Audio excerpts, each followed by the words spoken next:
Like करें, उसके बाद सब्सक्राइब करें और बेल आइकन को दबाएं ताकि हमारे वीडियोस आप तक सबसे पहले पहुंचे। घर से निकले, रास्ते में अगर कोई लड़की नजर आ जाए तो हम कभी ये नहीं सोचते कि मेरी उठने वाली ये निगाह अगर किसी के हुस्न पर पड़ रही है तो इससे हुजूर के दिल को कैसी तकलीफ पहुंचेगी। भाई अल्लाह ना करे, 1000 बार ना करे, अगर ये गुनाह जिसका जिक्र मैंने किया, मुझे शर्म भी आती है ये बात कहते हुए, लेकिन चूंकि आपको ना कहूं तो किसको कहूं, इस्लाह तो करनी है। आपके जरिए औरों तक भी अल्लाह आवाज पहुंचा दे। तो अगर किसी लड़की को तकते हुए उसके साथ आवारा गर्दी करते हुए हमारी माँ ने देख लिया, बोलो उसका दिल टूटेगा कि नहीं टूटेगा? उसका दिल दुखेगा कि नहीं दुखेगा? इस बदबख्त को इसी दिन के लिए दूध पिलाया था, इस बदबख्त को इसी दिन के लिए चलना सिखाया था, इस बदबख्त को इसी दिन के लिए अपने हाथों से खिलाया था। बोलो माँ 4-4 आंसुओं से रोएगी कि नहीं रोएगी? माँ दुपट्टे से आंसू पोंछेगी कि नहीं पोंछेगी? माँ बेकरार होगी कि नहीं होगी? अल्लाह अकबर।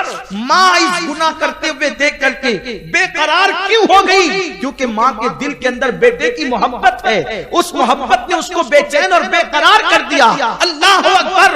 हजारों माएं मिलकर एक अपने बेटे से जितना प्यार नहीं कर सकती, उससे ज्यादा मुस्तफा जाने रहमत अपनी उम्मत से प्यार करते हैं। और हुजूर जिंदा हैं, हुजूर हाजिर और नाजिर हैं, हुजूर हमारी जानों से ज्यादा करीब है। अब हम जो भी काम करते हैं अल्लाह के रसूल सल्लल्लाहु अलैहि वसल्लम उसको मुलाहिजा करते हैं, हुजूर उसको देखते हैं। अब हमारे काम हुजूर गंदे देख करके हुजूर के दिल को तकलीफ पहुंचती कि नहीं पहुंचती? हुजूर के दिल को अजियत पहुंचती कि नहीं पहुंचती? अब बताएं, रोज़े रसूल में जो लोग हुजूर को तकलीफ पहुंचाए, ईजा पहुंचाए और हुजूर को नाराज करें, तो फिर उनकी जिंदगियों में खुशियां कैसे आएंगी? उनकी जिंदगियों में बहारें कैसे आएगी? हम समझते हैं तावीज मिल जाए तो जिंदगी में बहार आ जाए, हम समझते हैं किसी की दुआ मिल जाए तो जिंदगी में बहार आ जाए। आपसे पूछता हूं, क्या हुजूर की निगाहें फिरने से ज्यादा किसी की दुआ असर रखती है? हुजूर जिसको चुनकार दे खुदा की रहमत उसकी बलाएं लेती है। हुजूर जिससे नजर फेर ले खुदा की रहमत उससे नजर फेर लेती। आज जो अपनी जिंदगियों के अंदर लुत्फ नहीं है, ये हर दिल की बात कह रहा हूं। मैं कोई लतीफा सुनाने नहीं आया, मैं कोई फलसफा बयान करने नहीं आया, लेकिन ये हर दिल की बात है। ये जो आज समाज के अंदर नशा आम हो रहा है, कुत्ता गोलियां नौजवान लड़के खा रहे हैं, मैखाने तक पहुंच रहे, जिना के अड्डों तक पहुंच रहे। आज के लड़के जो छतों से कूद करके छलांग लगा के मर रहे हैं, फांसियां ले रहे हैं, दवा खाकर मर रहे हैं, इंजेक्शन लेकर नशा कर रहे हैं। जिंदगियों में लुत्फ नहीं। क्यों लुत्फ नहीं? हुजूर को खुश करो, हुजूर को राजी करो, उनको खुश कर लो, जिंदगी की हर बहार मिलेगी, हर जिंदगी की इंशाअल्लाह ताला आराइश आपको नसीब होगी। आपको बताऊं सहाबा के पास क्या था? सहाबा के पास क्या था? तन को कपड़े भी नहीं थे, पेट को रोटी नहीं थी। उनके मकानात ऐसे थे कि हाथ उठाओ तो छत पे लगे, लेकिन वो कितने खुश थे। खुदा की कसम, वो खुश भी थे और खुश नसीब भी थे। वो खुश भी थे और खुश नसीब भी थे। क्यों? वो हुजूर को हमेशा खुश रखते थे, वो हुजूर को हमेशा राजी रखते थे। और देख लिया जहां कि हुजूर नाराज हो गए, वो तड़प जाते थे, वो बेकरार हो जाते थे, वो बेचैन हो जाते थे। आज वो बेचैनी हमारे अंदर नहीं। देखिए, बहुत प्यारी सी बात आपके सामने शायद आपने सुनी होगी। हुजूर की नाराजगी उनको हर चीज से, हुजूर की नाराजगी उनको हर चीज से ज्यादा सख्त तरीन थी। उनको कोई नुकसान इतना बड़ा नहीं लगता था जितना हुजूर की नाराजगी पर उनको नुकसान लगता था। एक मर्तबा आकाए करीम रऊफुर रहीम सल्लल्लाहु अलैहि वसल्लम एक रास्ते से तशरीफ ले जा रहे हैं। आकाए करीम सल्लल्लाहु अलैहि वसल्लम ने देखा कि एक साहब ने जरूरत के बगैर बहुत ऊंचा मकान तामीर किया और वो ऊंचा मकान मस्जिद से ऊपर हो गया। जरूरत हो तो ठीक है, जरूरत के बगैर ऊंचा मकान मस्जिद से ऊपर चढ़ा दिया, तामीर ऊपर कर दिया, मस्जिद से बड़ा मकान बना दिया। अल्लाह के हबीब गैबदा नबी सल्लल्लाहु अलैहि वसल्लम ने पूछा, ये मकान किसका है? सहाबा ने अर्ज की, या रसूल अल्लाह, ये फुला इब्ने फुला का मकान है। मेरे आका मुस्तफा करीम रऊफुर रहीम सल्लल्लाहु अलैहि वसल्लम के चेहरे पर नागवारी के आसार जाहिर हुए। सरकार ने अलैहिस्सलातु व तस्लीम ने नाराजगी का इजहार फरमाया। उसके बाद फिर क्या हुआ? उस सहाबी तक किसी ने वो बात पहुंचाई।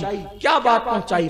बात ये पहुंचाई कि अल्लाह के हबीब ने तुम्हारा ऊंचा मकान मस्जिद से देखकर सरकार अलैहिस्सलाम के चेहरे पर नाराजगी के आसार जाहिर हुए। वो सहाबी ने ये बात सुनी और सूरज गुरूब होने से पहले पहले वो पूरे मकान को जमीन बोस कर दिया और आका की बारगाह में आया, या रसूल अल्लाह, जिस मकान की ऊंचाई ने आपको नाराज कर दिया था वो मकान इस काबिल था ही नहीं कि उसका वजूद बाकी रहता। सूरज गुरूब होने से पहले पहले मैंने उसको जमीन बोस कर दिया है, उसकी ऊंचाई को खत्म कर दिया है। मेरे प्यारे आका सल्लल्लाहु अलैहि वसल्लम के प्यारे दीवानों, बज़ाहिर वो बात इतनी बड़ी न थी कि किसी का मकान ऊंचा हो ये नाजायज तो हराम नहीं है, लेकिन ये हुजूर अलैहिस्सलातु व तस्लीम की सहाबा को तरबियत थी, कनात पसंदी की। आका करीम सहाबा की तरबियत फरमा रहे थे। अल्लाह के हबीब सल्लल्लाहु अलैहि वसल्लम ने जबान से कोई बात नहीं की, सिर्फ चेहरे पर नागवारी के आसार आए। अल्लाह के हबीब के उस सच्चे दीवाने ने, उस आशिक़े रसूल ने सूरज गुरूब होने से पहले पहले मकान को जमीन बोस कर दिया। ये नहीं देखा कि उसमें पैसे कितने लगे, दौलत कितनी लगी, माल कितना लगा, मेहनत कितनी लगी। वो जानते थे सारी नेमतें अपनी जगह है, मुस्तफा जाने रहमत की खुशी अपनी जगह है। वल्लाहु व रसूलुहु अहqqु अन यरदू, अल्लाह उसका रसूल इस बात के ज्यादा हकदार है कि उनको राजी किया जाए। वो जानते थे इनको खुश करेंगे तो हर नेमत नसीब हो जाएगी। और आज हम सबकी खुशी चाहते हैं, हमें सबकी खुशी का ख्याल है, हुजूर की खुशी का ख्याल है। सबको खुश करने के चक्कर में अल्लाह के हबीब को हमने नाराज कर दिया। हम तो अपने नफ्स की खुशी के लिए हुजूर को कितनी तकलीफ पहुंचाते, कितनी अजियत पहुंचाते। शायद हमसे ज्यादा कोई कम नसीब होगा कि हुजूर का उम्मती होकर भी हुजूर को इतनी तकलीफ दे। एक दिन में अगर काउंट करें ना अपने गुनाह, तो मुझे तो ऐसा लगता है कि जितने घंटे नहीं है उससे ज्यादा हमारे गुनाह है, बल्कि जितने मिनट नहीं उससे ज्यादा अपने गुनाह है।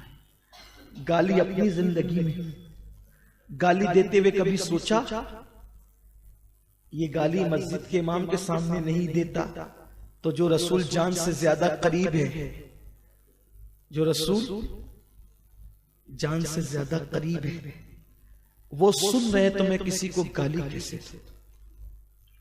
जो रसूल जान से ज्यादा करीब है, जब मस्जिद के इमाम के सामने शराब पीने की हिम्मत नहीं करता तो हुजूर तो जान से ज्यादा करीब है, हुजूर देख रहे हैं, हुजूर के सामने शराब कैसे पी?